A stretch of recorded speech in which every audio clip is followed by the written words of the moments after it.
Let me get back to the intro here, the stream intro. Probably announce that for like a few times in the beginning, probably for the next couple live streams until everybody knows about it. So thank you so much. And let's see. There's another announcement about my website, but first, what I'm going to tell you what I'm thinking. I've started doing some mini live streams over on Facebook to kind of bring some audience over here.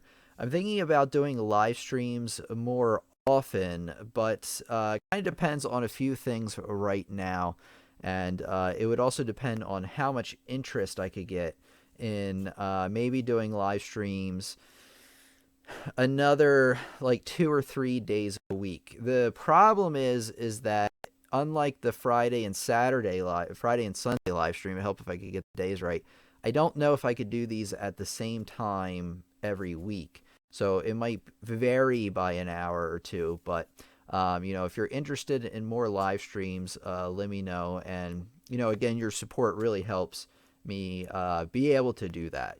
Be able to put more time into it. So if your enthusiasm and interest is there, so will mine. I will put more work into the channel doing the live streams. I think people really like them. And I feel like I could do more live streams so long as Friday is still like the main topic live stream, and then the others are really just a chance for me to get involved with the community and the students and kind of work together and create something. I'm thinking of bringing back the Patreon, but I'm thinking maybe with the super chat thing, it might not be necessary. So I'm kind of playing around with some ideas, but I am definitely thinking about doing a few more live streams during the week, even if it might not be at the exact same time, which actually would be helpful because people would know when to tune in. So I'll try to fit that in the best I can. Hello students, and welcome back to our classroom. Tim back here from Lessons on the Web once again, and today we have a lesson on how to count polyrhythms, which is something a lot of my students struggle with, and actually there's not a whole lot of good information on out there. Specifically, we're talking about 3 versus 2 polyrhythms, which is basically having triplets in one hand and duplets, also in this case eighth notes in another. So what we're going to do first is we're going to do a quick review of eighth notes, a quick review on how to count triplets, and then I'm going to give you the secret tips on how to put them together. So let's get right on into the lesson. Okay, the first thing we're going to talk about or review is how to count eighth notes. So this is going to be a review, and it's going to go kind of quick, but I want to review this first because it's very important in understanding how to count polyrhythms, since we're doing 3 versus 2 polyrhythms, having triplets in one hand and eighth notes in another. So let's just talk about eighth notes real quick. So obviously we have, our quarter notes. And a quarter note gets 1 beat. So you would just count this measure as 1, 2, 3, 4. Eighth note is you're really splitting it up into each beat into halves. And you do that, let me fix this here.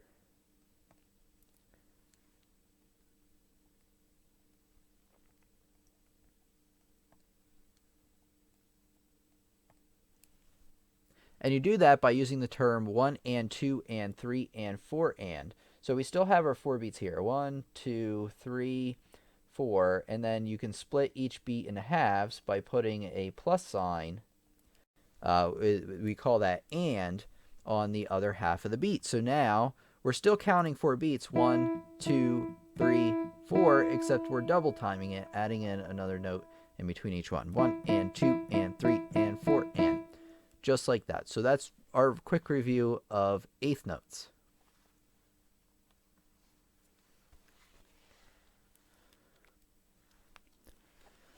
All right.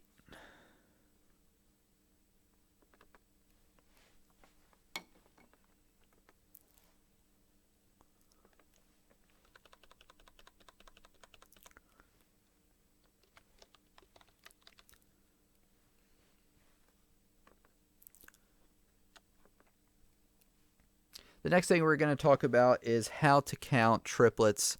Again, this is going to be a review, so we're going to go by it pretty quick here. So before we were breaking them up into 2, they were also called duplets because, duplo, you're breaking things up into 2.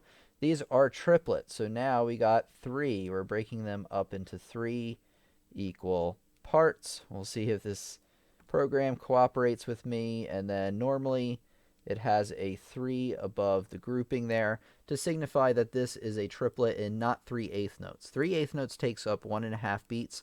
A triplet, an eighth note triplet anyway, only takes up 1 beat, and you're going to count this as 1 triplet. And if I continued, obviously you count it as 1 triplet. And if I continued all 4 beats, it would be 1 triplet, 2 triplet, 3 triplet, 4 triplet. So again, it's the number of the beat that you're on, and then you divide tri and plet into 2 syllables. 1 triplet, 2 triplet, 3 triplet, 4 triplet. Just like that. So that's our quick review of triplets.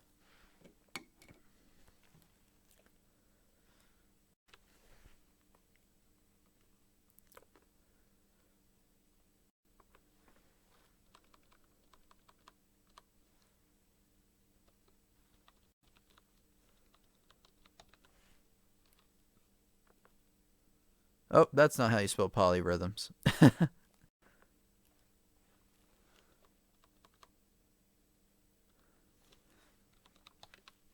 Is that it? Polyrhythms? Okay, how to count polyrhythms. Okay. Okay, finally we're going to get into actually how to count both of these simultaneously at the same time. And I have a special trick that I came up with for you. So let's take a look over here and kind of dive into it. So we're going to have triplets on our right hand and eighth notes on our left hand. So let's just do 1 beat of them, make it easy.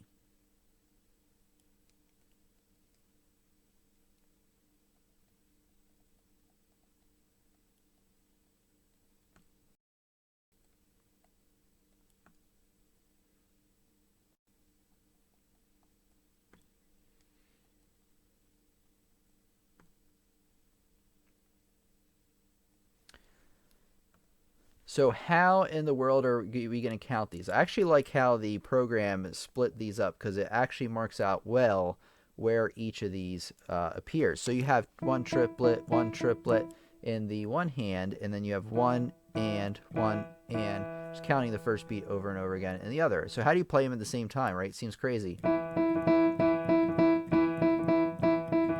How did I do that? It took me a long time to figure that out. A lot of students struggle with how to do that because it's an uneven amount of beats going on. You have a 3 pattern versus a 2 pattern, which is exactly what a polyrhythm is all about. So let's get to the simplest stuff. Counting out beat 1. Let me move that down a little bit so we can see it a little better. You got beat 1 here and beat 1 down here, by the way. Same kind of thing.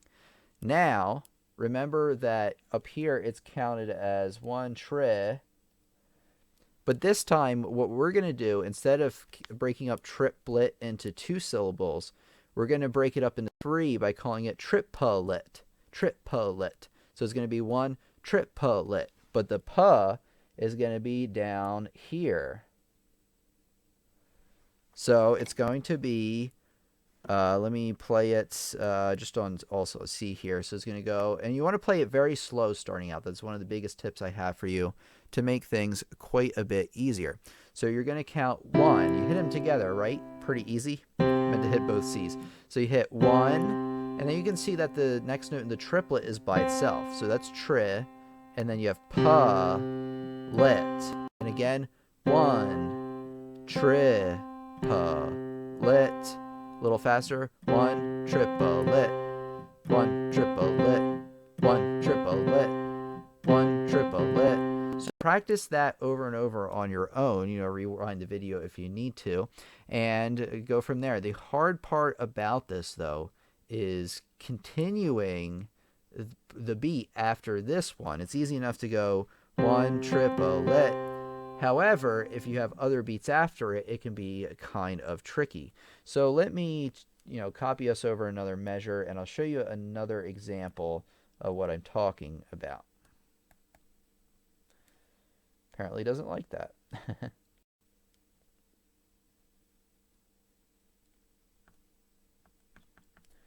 It does not want to copy the triplet. It does not want to tell me why either. So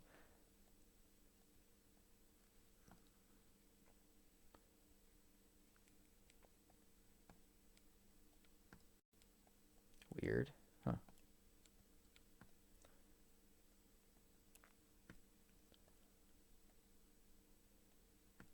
There we go, finally. Okay, so now we're going to continue the beats here. We're going to have 4 groups of triplets and 4 groups of eighth notes.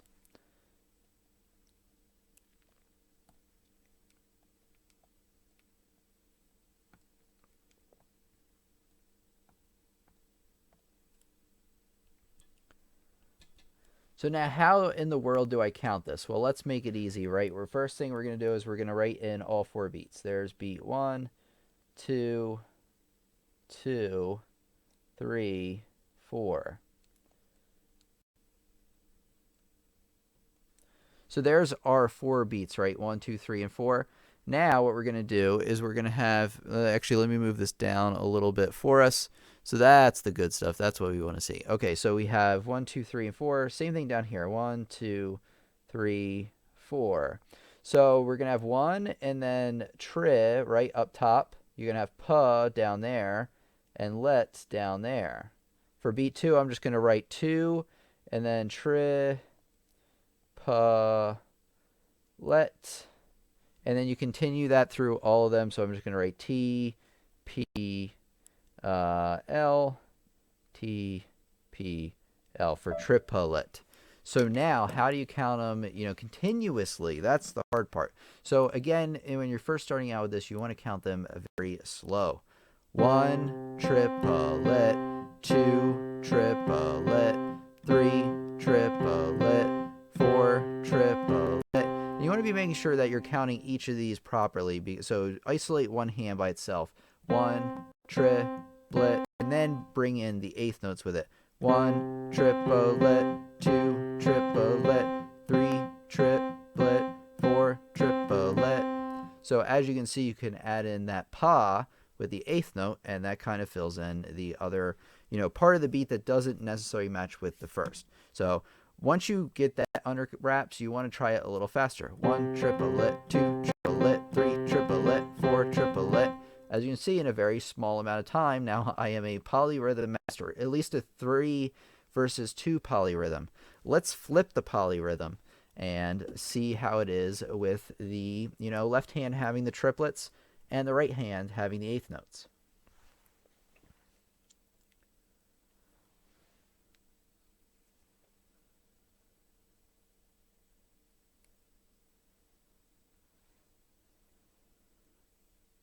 Okay, so I'll let you guys, I'm just checking out on the comments real quick to see if there's anything big I missed. Rich seems to be thinking that this is very helpful, so that makes me very happy.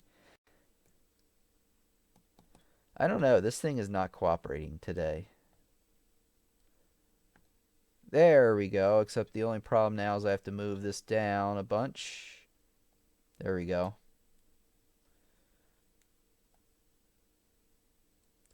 Oops.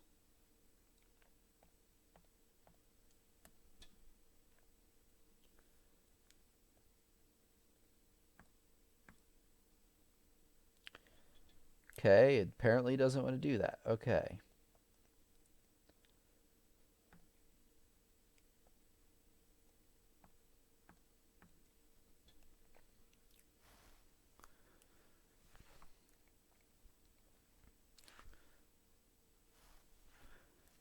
Okay, so now we have a new measure of duplets in the right hand and triplets in the right hand. So obviously, like before, beat 1 hits together, right? They both have beat 1. Now, the tri and the triplet is on the bottom. Now the pa is up top, so we've kind of flipped it. We're counting it the exact same way, except we're flipping where each of these hit, and then you have let on the bottom. Now let me try this. I actually didn't try this out ahead of time, which I should have, but it works the same way. So it goes 1 triplet. Oh, hey, I got it already using the method that we have. 1 triplet, 2 triplet, 3 triplet, 4 triplet, 1 triplet, and then I have the 1 and 1 triplet. Yep, 1 triplet, 2 triplet. Wait, 1 triplet, 2 triplet, 3 triplet, 4 triplet. So you can use that for all 4 beats to get those. It doesn't really matter whether you have 3 in the right hand and 2 in the left hand, or 2 in the left hand and 3 in the right hand. It's just that where, depending on which hand has one or the other, determines on where the syllables are placed. But it's the exact same counting and the exact same syllables no matter what you have. Let's practice around a little bit to make sure we got the idea.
Okay, so how do we count this measure? Now we have a whole mismatch of beats. So if I saw something rhythmically this difficult, I would definitely chart out the rhythm using our syllables. So you have obviously beat 1 hit together.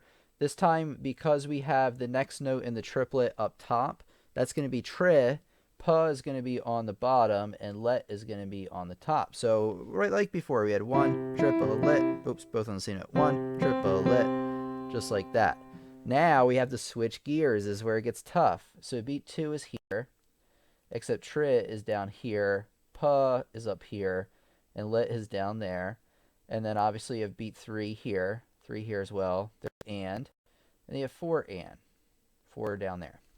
So nice and slow when you begin. You want to be counting 1 triplet, 2 triplet, 3 and 4 and. So let me slow it down because I played it okay, but as you can see, it was a little bit choppy, especially between beats. Excuse me, I had to burp there. All right, here we go. I'm going to slow it down. 1 triplet, 2 triplet, 3 and 4 and. So a little faster now. 1 triplet, 2 triplet, 3 and 4 and. One more time, even faster. 1 triplet, 2 triplet, 3 and 4 and. Just like that. So that's how you do a mixed. If you see a lot of mixed rhythms, I suggest you write it down first and chart it out from there. So there was a little example using mixed rhythms.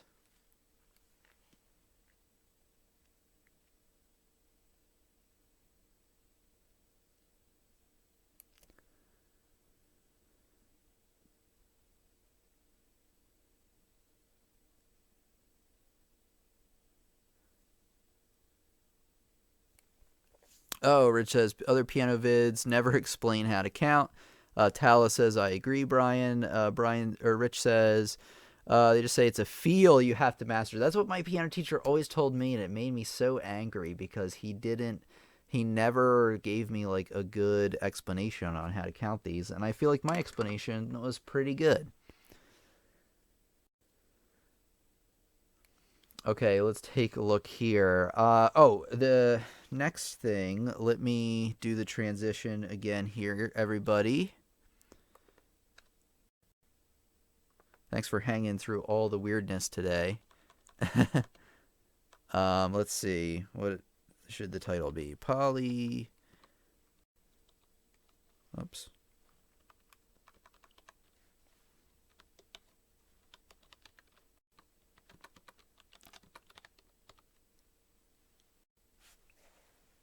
Do I have that spelled right? Polyrhythms in a real song. Okay. What the? Oh. All right, let me get this song out for everybody. This is the song I was practicing earlier today, if you had seen. And I just need to bring it up here really quick.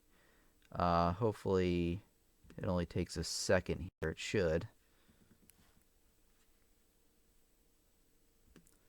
All right, so just give me a second. I think I have it already. Let's see.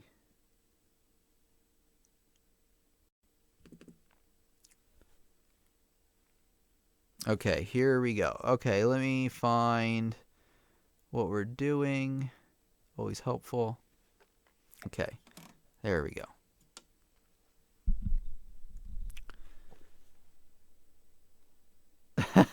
Thank you, Shesk. Wow, Shesk today with the super chat.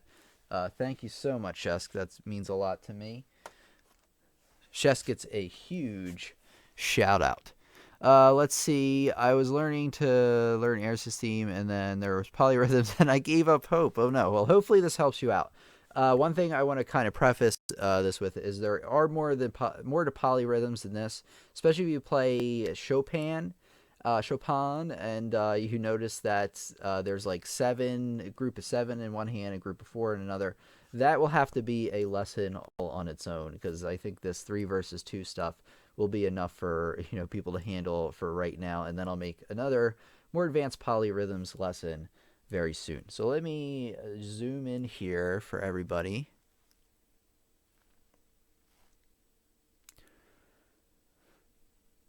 All right, so this is arabesque, or arabesques. I don't know, I'm probably pronouncing it horribly. I apologize. This is by Debussy. It's a very nice piece. And as you can see, it has a lot of groupings and triplets. It also has our good friends, the polyrhythms right here. So these are the polyrhythms we're talking about. And that's why I had to practice earlier, so I could kind of show it to you what it's all like. So now I'm going to play polyrhythms in a real song. So the first thing I'm going to do is I'm really just going to be playing the song. And when I get to the polyrhythm part, I'm going to stop and kind of walk you through it. So I'm just going to start it out. Here we go.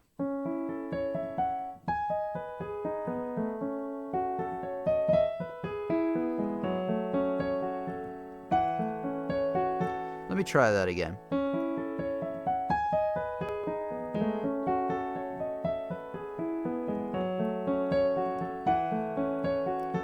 Okay, going on to the next line here.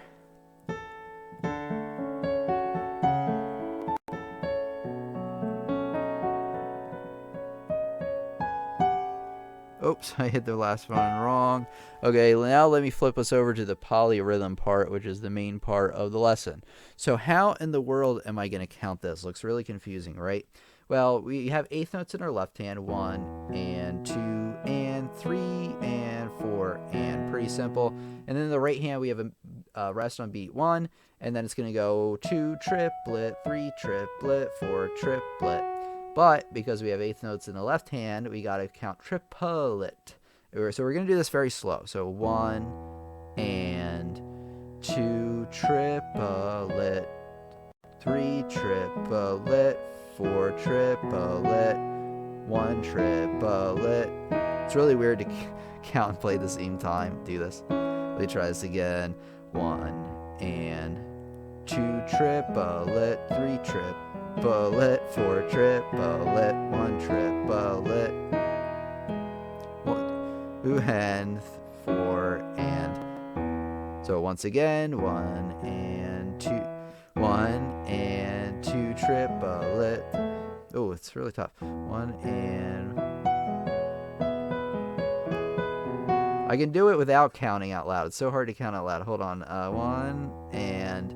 I need to slow it down, is what I need to do. 1 triplet, 2 triplet, 3 triplet, even though it's before. 1 triplet, 2 and 3 and 4 and. So I was able to count a little bit better when I slowed it down. By the way, that's the #1 piano tip I have ever, is to slow things down. Sounds like common sense, but a lot of people forget to do that. In fact, through harder sections, a lot of people rush through them, which is a no-no. That's bad. But here we go. 1 and 2 triplet, 3 triplet, 4 triplet, 1 triplet, 2 and 3 and 4 and. Now I'm going to try a little faster. I'm not going to count it out loud because I feel like I can do it better without it.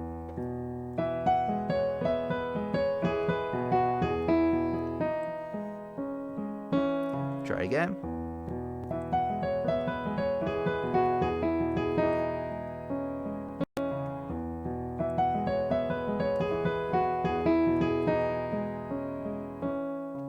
Just like that. So as you can see, what was impossible before, I slowed it down, I charted out the 1 triplets and everything like that, and I was able to do it. It wasn't absolutely perfect, and I have to work on still putting it in the context of the song, but that's how I would tackle that sort of thing.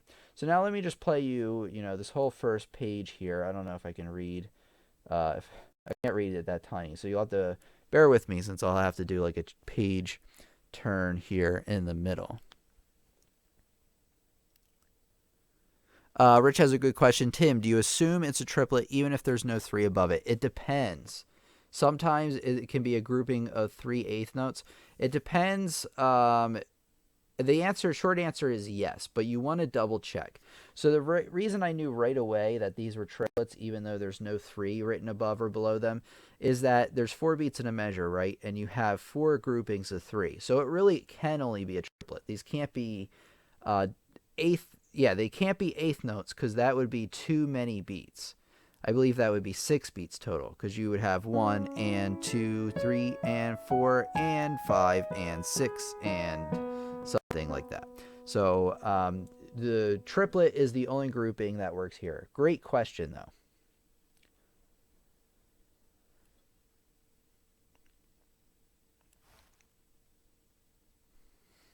Okay, here we go.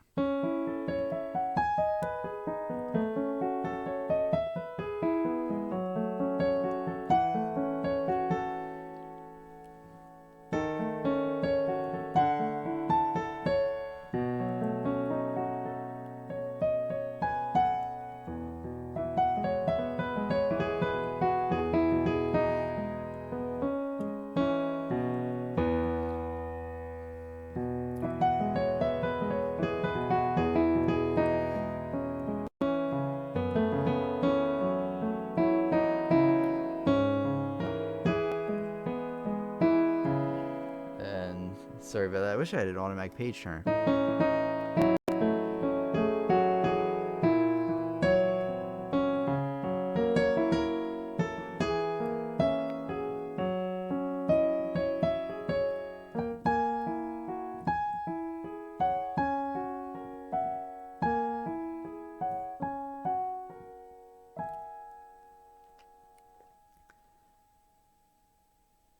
Okay, so there we go. So that was the first page of Arabesque. I'll play the whole thing. Probably what I'm going to do as part of the live stream now. Rich recommended this a while ago. So I'm actually going to practice a song during the live stream. And then I feel like what would be kind of interesting is that over, a few weeks or a few months, for you to see the progress I can make, practicing a piece, spending 10 minutes on it, maybe a live stream. So we might do that by the end of the live stream where I kind of practice out this first page some more. Obviously, it gets tougher in the other pages. It is a beautiful song that I would like to learn. So as an example of polyrhythms in a real song, Debussy's Arabesque, probably the simplest form since it's that simple 3 verses 2 polyrhythm. Thank you, Ryan. Barbara says, what if I just pretend the time signature is 12/8? I guess you could do that. 1 and... It would be counted the same way, though, actually, if it was 12/8. Because it would be 1, 2, 3, 4, 5, 6, 7, 8, 9, 10, 11, 12. But you would actually break them into 4 beats, which is kind of how you would play the triplets anyway. 1, 2, 3, 4. 1, 2, 3, 4. So you can pretend it's 12/8. That actually does work. Works pretty well, too.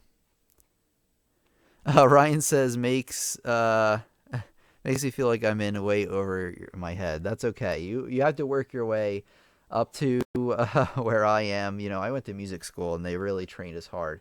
I woke up at 6 in the morning, probably for dozens of days at a time to go practice, maybe 100 and some days, however long a semester is. I'd be up really early practicing, so it takes a long time. I had some really good teachers along the way, which is why I try to kind of pass this along to everybody else, kind of share the gift with them. Okay, so here we go. Oh, there's another, let's see here. Comments. I want to do comments. Okay, so leave a comment in the comment area. Where else would you put it? Leave a comment. What other rhythms do you struggle with? That's the main thing I want to know in the comments. And if you leave a comment, whether it's in the live stream here or the recorded video, it really helps us all come together as one classroom. I like calling this whole live stream thing a classroom because we're really coming together as a class and learning together. So even if you're watching this as a recording later on, leave a comment of something you struggle with, and I'll answer it, and hopefully some other students will chip in as well, because I know when we all kind of come together and put our brains together, that we can come up with even better ideas on how to learn these topics. So leave a comment on every video, about what we're talking about, but especially this one, and what other types of rhythms do you struggle with? And this will also help me get some other ideas on some lessons I should make as well.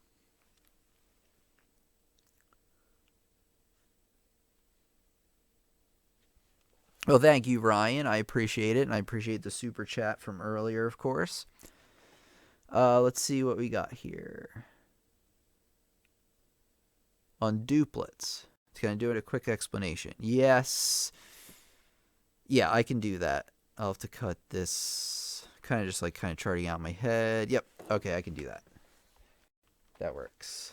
Do you mean tuplets, Rich? Because all a duplet is splitting a beat up into two. That's just eighth notes and things like that.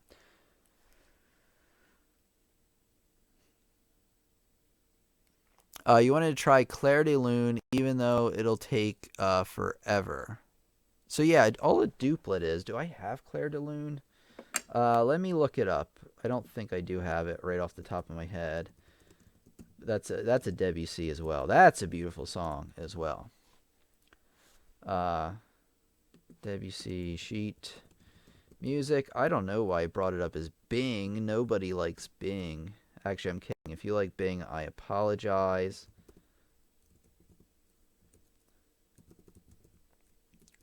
Come on, Google.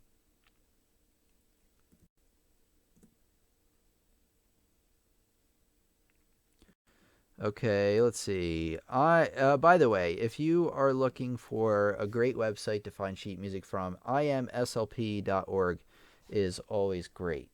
Like they have some of the really high level classical music and things like that. Okay, let's see here. Let me download this really quick. It's gonna make me. It's telling me there's no guarantee that they won't come after me for downloading this. But I'm not sharing it with anybody. I'm using it for my own educational kind of purposes. Okay, tuplets. Chet says, she's in a hurry, struggle with half notes on the left hand, quarter notes on the right hand, without ever getting in the polyrhythms. Well, that's all right. Like I said, you kind of work your way up into it. Barbara says, I want to learn ragtime. Okay, there's some pretty good rhythms in that as well. Yeah, tuplets then. Let me open up this for everybody. Let's see what we got going on here. That's not it. What? Is it one of the other ones? No.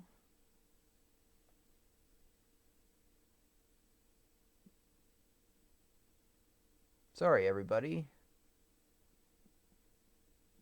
I thought it was in the suite, but it's not in there.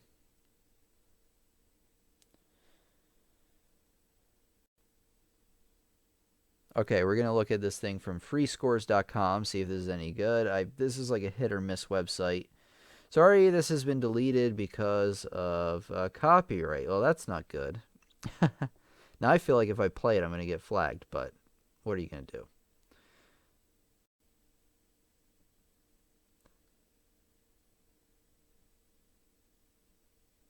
Okay, I'm going to try my best to get this large enough so we can see it.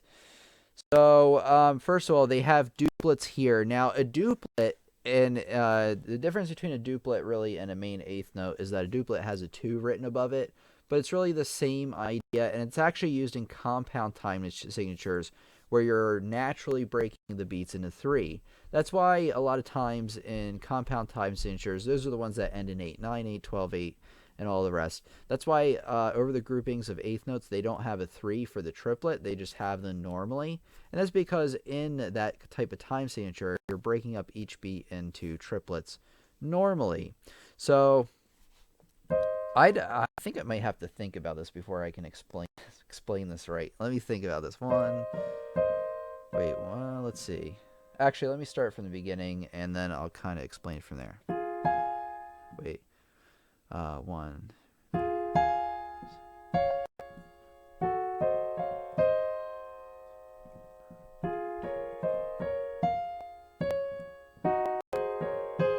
So let me think. 1, 2, 3. 1, 2.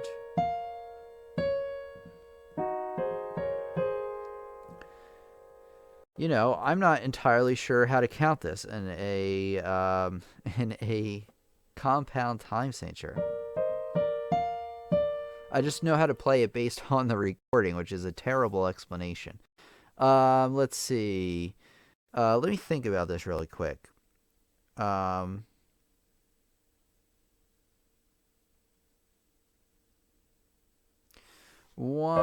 2, 3. 1, 2, 3. 1, 2, 3. So what I would do is break. So in this measure here, let me show it to you a little bit better. Sorry if you couldn't see it there. Okay, so here we go.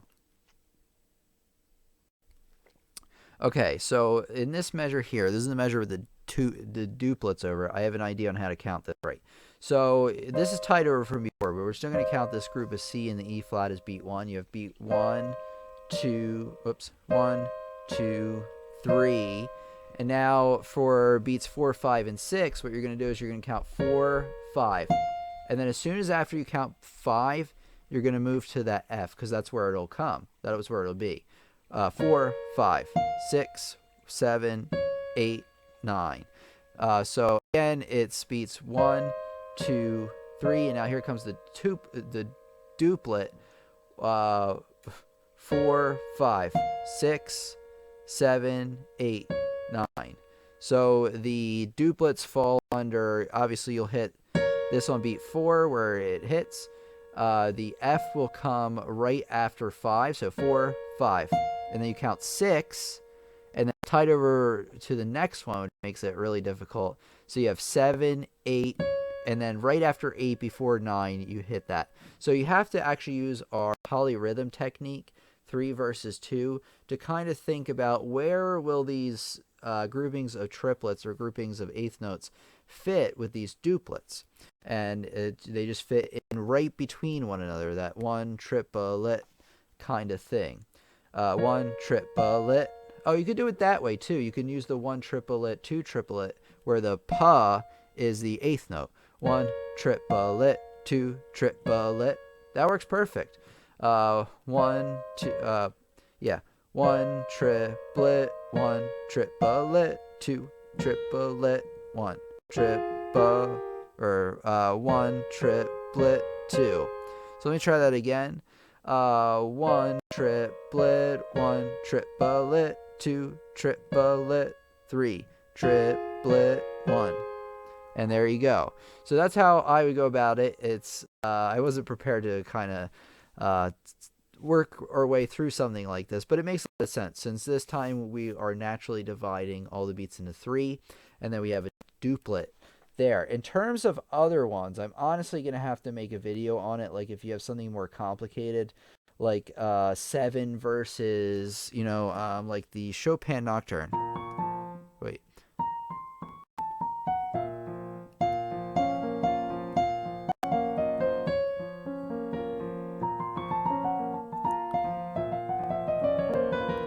Like that one is really crazy, that Nocturne in B flat minor. So I'd really have to make one specifically on that, but basically to go over the basic concept of what a tuplet is. A tuplet is when you're splitting a single beat or a grouping of beats into an uneven amount of parts, or it can be an even amount of parts. Duplets is an even amount of parts. Triplets and things like that. You can accept tuplets. I guess a sextuplet that would be even parts. So you're basically splitting a beat into multiple parts. So we have eighth notes for 2, triplets for 3, 16th notes for breaking a beat up into 4. But you also have sextuplets, septuplets, octuplets. I'm sure probably exist, decatuplets, and things that even go beyond that.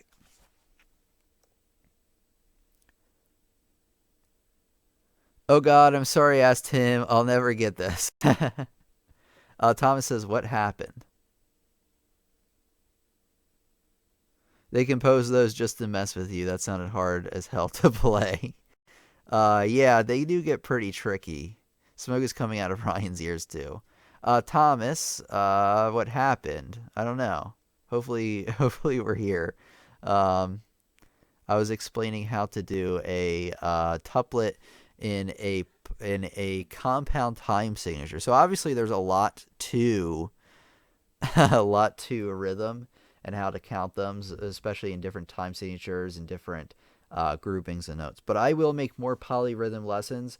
So I basically took a leap right here. So I wanted to work my way to 3 versus 2 polyrhythms, and then maybe 4 versus 3, that kind of thing, and then build on it from there, each doing like one lesson on each of them until I can kind of get everybody on the same lesson. All I'm hearing is the Charlie Brown teacher.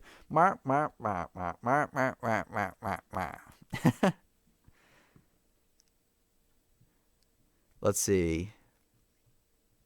I use the note trainer, but not as much as I should. Tisk tisk a little bit. I understand. Doubt I can play. I understand it. Doubt I can play it. Yeah.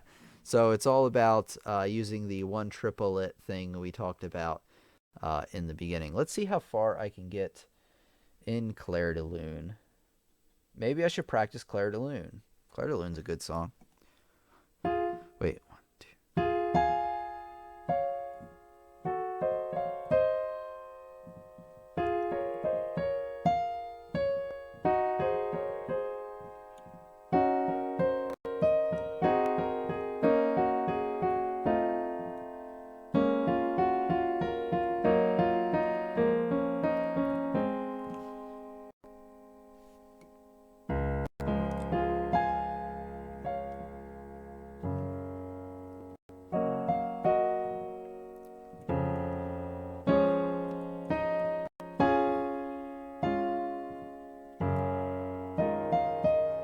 And then I can't see the rest of the page, so I can't play it.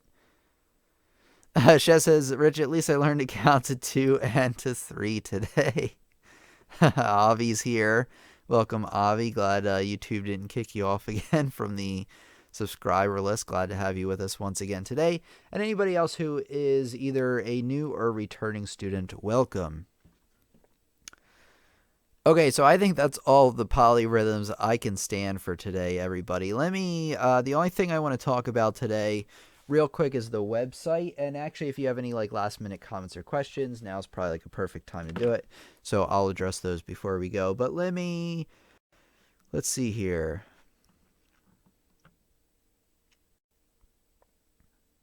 Okay, Rich has a question. Slurs are supposed to tell you to play legato, correct? But isn't legato what you do as a default anyway? I always play legato unless there's staccato or something like that. Absolutely, that makes a lot of sense. I do too. I automatically play legato unless it says staccato. Now, I guess if it didn't have legato on it, you could still separate the notes. But that wouldn't sound very good, right?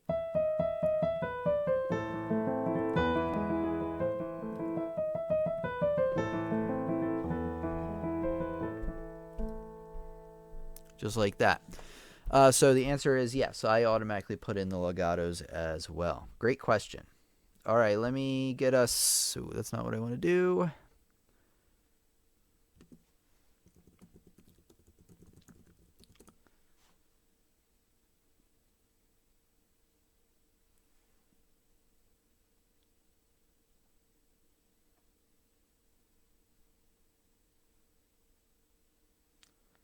It's weird. Why is it so big?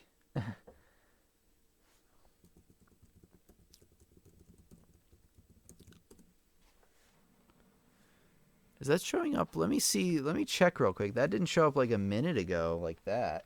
Why is it showing up like really big? The website's showing up like really large. Let's see here, everybody. Let me check her out. Okay, on my desktop it's showing up normal, so it has to do for some reason with the tablet, which is odd. So I think it's just an oddity because earlier I was looking at it and it looked just fine. So I don't know. Maybe I have to.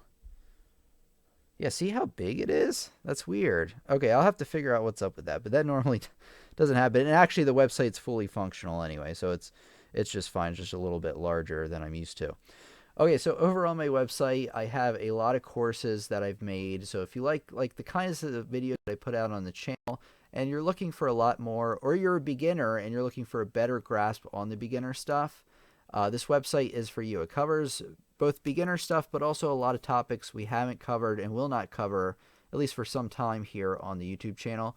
They have instructional videos like we expect, or we over on the website I have that, but it also has like printable sheet music examples.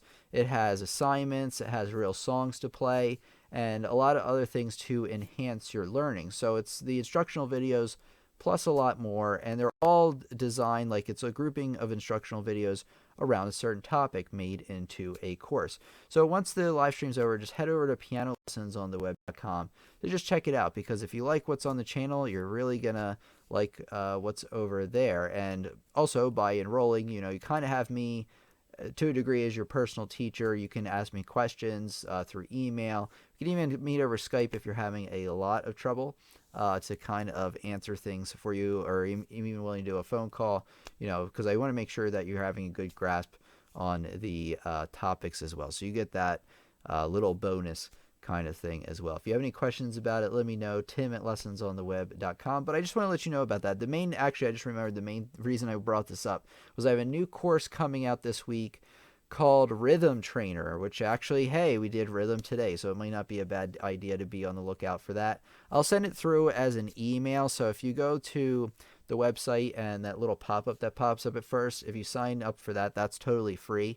You'll get an email when the course is ready, and of course I also send out like little discounts and things through email as well, so that's always a good thing to be a part of. So I just want to let you know about that. So totally optional. Free stuff is still coming out on the channel for beginners, and all these beginner tips and the live streams and things like that. Okay, let's see. Where am I? There I am. No, let's go to this one. Okay, back to reality. Ending music, anything please. Okay. Ryan says, website looks normal on my notebook. So apparently for everybody, and even on my desktop, it looks normal. Not sure why it's weird here. Maybe I have to empty out my browsing history and cache and things like that. Everybody is telling me don't leave until I play something.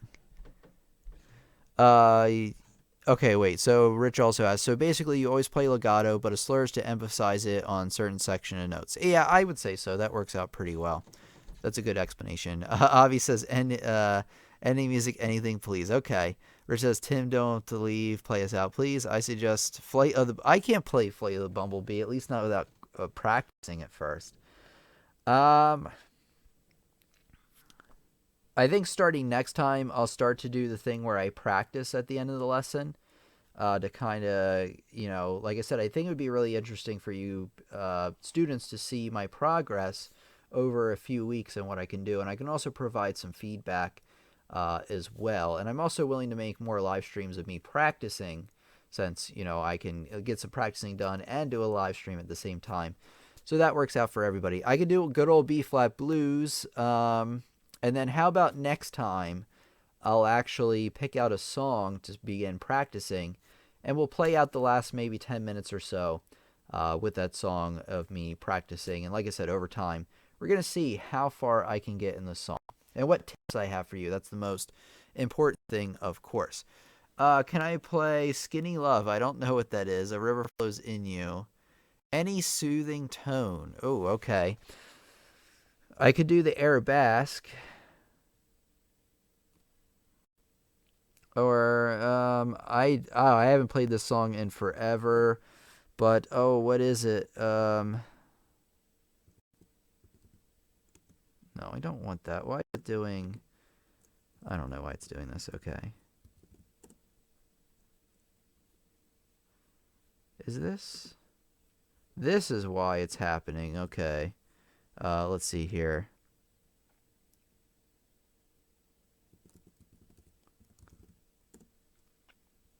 Okay, so looking up really quick, a song to play for you. This is a song I played for my senior recital, which I still have to put on. I know Rich is probably commenting about that right now. So let's see. It's by Debussy, and what is it? The Doll.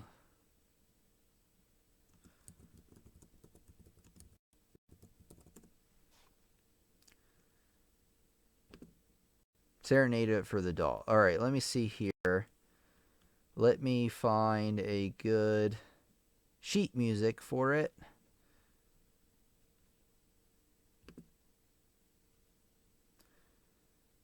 Okay, just give me 10 seconds or however long it's making me wait here. Rich says, I like to see other students practicing. Shess somehow says naked. I don't know where that came from. I agree with Ryan. Love seeing you practice. It gives way more hints and tips than you realize to see you actually doing it. Okay. Well, great. So I will make more of those practice videos then if you like them. It seemed like other people liked them as well. They got quite a few thumbs up in a few hours. So I will do more of those. Thank you for letting me know. And let's see. I agree with Ryan. What did Ryan say? A river flows in you. I don't know a river flows in you, but let's see here. Avi says LOL. All right, let's see. Let me play this song for you if I remember how to play it. It has been a while. Let me find the song first. I'm almost there.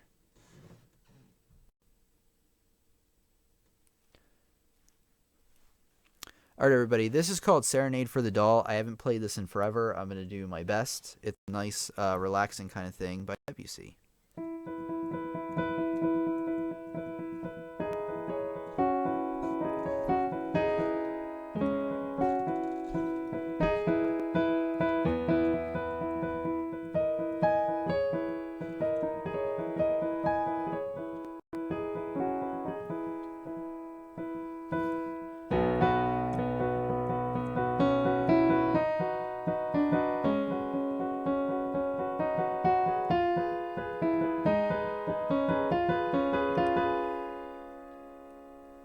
Sorry about that. I need a better solution for turning pages. Oh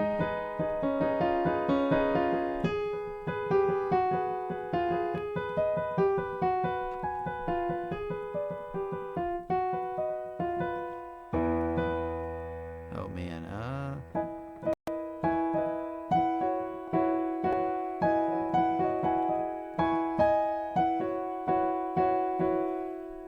Let's keep going.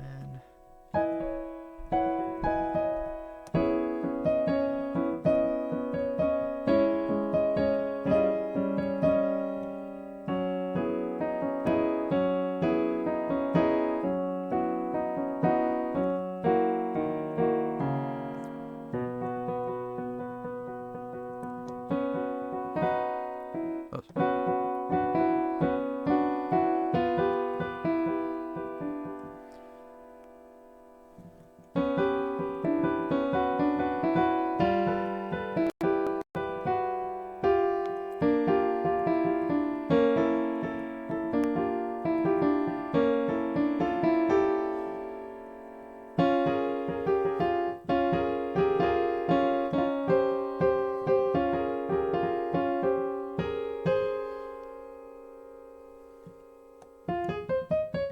Oops.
And then sorry for the constant moving of the pages.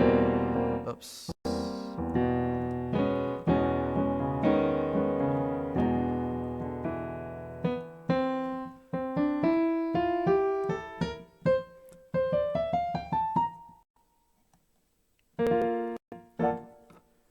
Let's see. That wasn't it. Wait a second. There we go.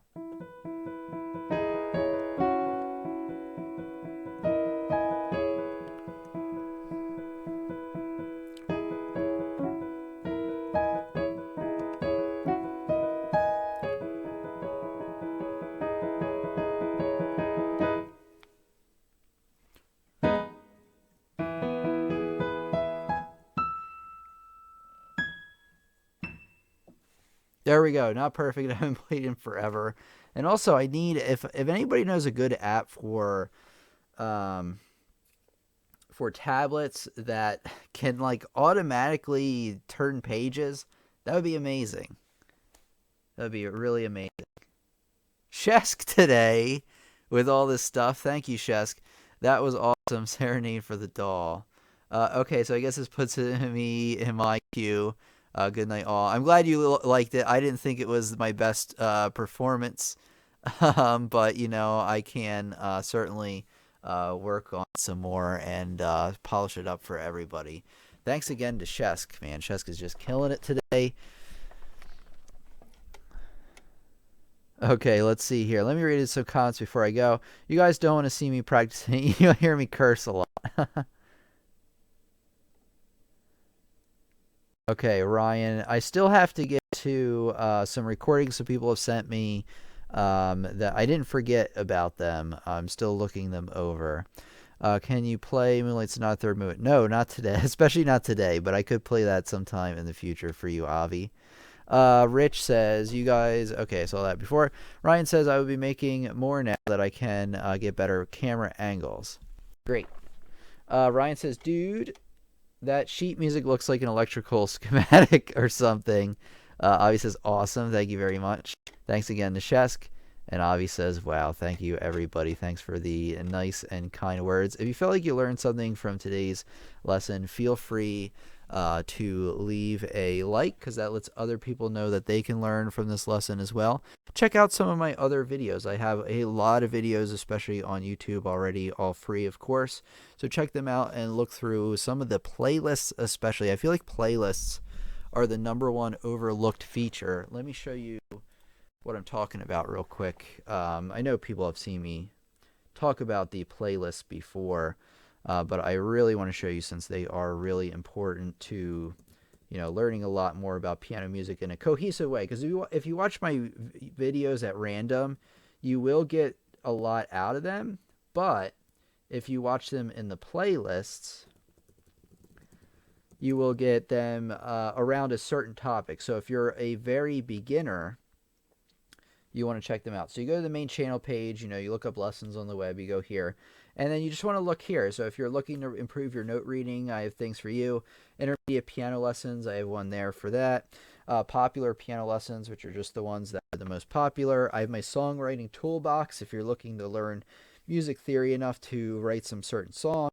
And if you're a very beginner, you want to check out the one that says your piano journey starts here. The beginners playlist there. So check out the playlist. Highly recommended, because they are all, I did curate them all together around certain topics to help you get the most out of the channel. Highly, highly recommend it. And I think the playlists are probably one of the most underutilized features on YouTube. All right, thanks everybody. Thanks, Rich. Rich says, thanks, Tim. Learned a lot. Let me go through and thank everybody that came today. Avi, thanks for coming. Ryan, thanks for coming as always and being a great part of the channel. Thank you for the super chat earlier. Shesk left like 4 super chats today, maybe 3. Thank you so much, Shesk. Really, really appreciate it. Really, really, really nice thing to do. Thank you so much. Thank you to Ryan as well, and anybody else who ever leaves a super chat. It really helps, especially with YouTube these days and how crazy things are getting. So let's see. Avi, if I didn't thank you already, thank you very much. Shesk, again. Tala, just going through the list of names here. Thank you for coming once again. Rich is always a great attendee to have. Let's see. It looks like we had a lot of Thomas. Thank you for coming and commenting today. And anybody else who came and didn't leave a comment, thanks for coming. You're always welcome to come back out. Barbara, thank you for coming, leaving a few great comments for us. See Shesk again with the super chat. Thank you, Shesk. And let's see here. In the beginning, said that he started his piano journey 1 week ago, and that Godspeed to me. Thank you. And thanks everybody else. Thank you to the guy with the Chinese characters. I always apologize. I can't ever figure out what your name is. I remember you told me one time, and I forgot, so I'm really sorry about that. But thanks to everybody, seriously. And again, thanks to all the super chatters. I have to give you a special shout out since, you really, investing in the channel. And I think it's just awesome. But anyway, thanks as always. And thanks for coming out. Thanks for being a part of something that means a lot to me, which is teaching everybody piano music. I think we have such a cool classroom going on here. We have, regulars in the classroom, people that come back from time to time.